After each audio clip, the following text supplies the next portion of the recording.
Sahabat YKB, bersyukur dapat kembali menyapa saudara lewat acara Wasiat Kekal, berupa renungan firman Tuhan yang memandu kehidupan kita.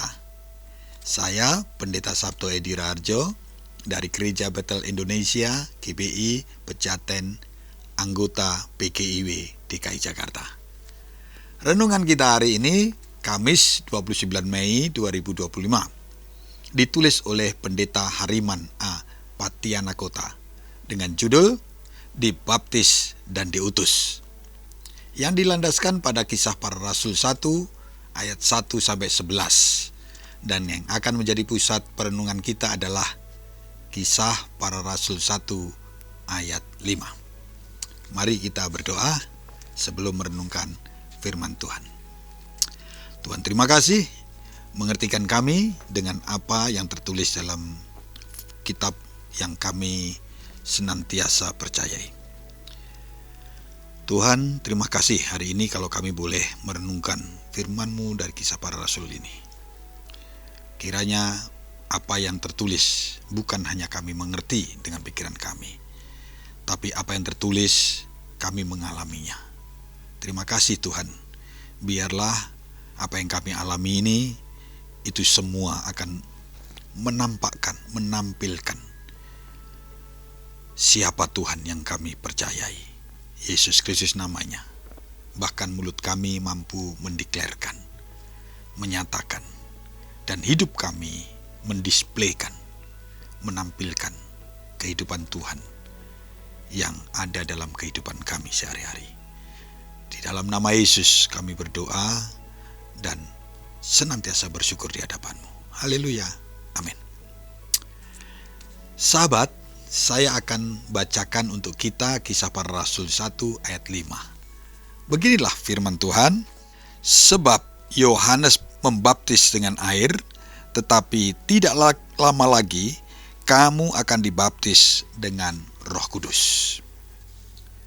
Sahabat, dalam tradisi kita sebagai orang Kristen, praktik baptisan menjadi ritus inisiasi yang wajib kita lakukan, bukan dengan keterpaksaan, melainkan dengan kesadaran bahwa melalui ritus itu kita dimasukkan ke dalam ikatan persekutuan dengan Allah Trinitas, dan kita menjadi anak-anak serta utusan-utusannya. Dalam catatan Lukas, sebagaimana yang terbaca di Kisah Para Rasul, kepada Theophilus yang tabib ini, mengingatkan bahwa Yohanes membaptis dengan air, tetapi nanti para murid Yesus akan dibaptis dengan Roh Kudus. Baptisan air adalah tanda yang menunjuk pada baptisan Roh Kudus. Baptisan Roh Kudus menjadi esensial, sebab Roh Kuduslah yang menyatukan kita ke dalam persekutuan dengan Bapa dan Yesus Kristus. Roh Kudus jugalah yang memberikan kuasa kepada para murid untuk bersaksi dengan berbagai karunia. Roh Kudus berkarya untuk mewujudkan kerajaan Allah di dunia ini. Karena itu, Yesus meminta para murid untuk menantikan Roh Kudus itu datang, dan mereka akan menerima kuasa sebagai saksi dan anak-anak Bapa. Sahabat, saat ini kita melakukan ritus baptisan air dalam nama Bapa, Anak, dan Roh Kudus.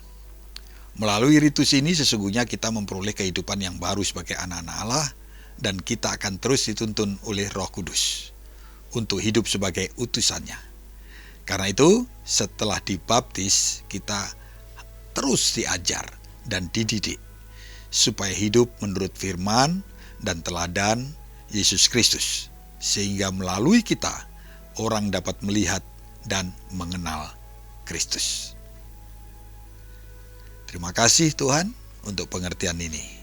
Pakai kami semua untuk mampu mendeklarkan dan mendisplaykan kemuliaan Tuhan. Mulut kami senantiasa tidak pernah berhenti untuk berkata, Tuhan itu baik.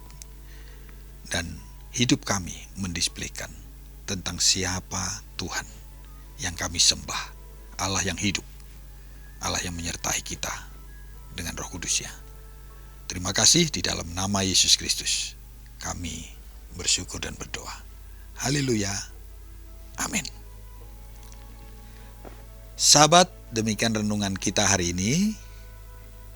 Jangan lupa subscribe, like, dan bagikan kepada sebanyak mungkin orang. Tuhan berkati kita semua.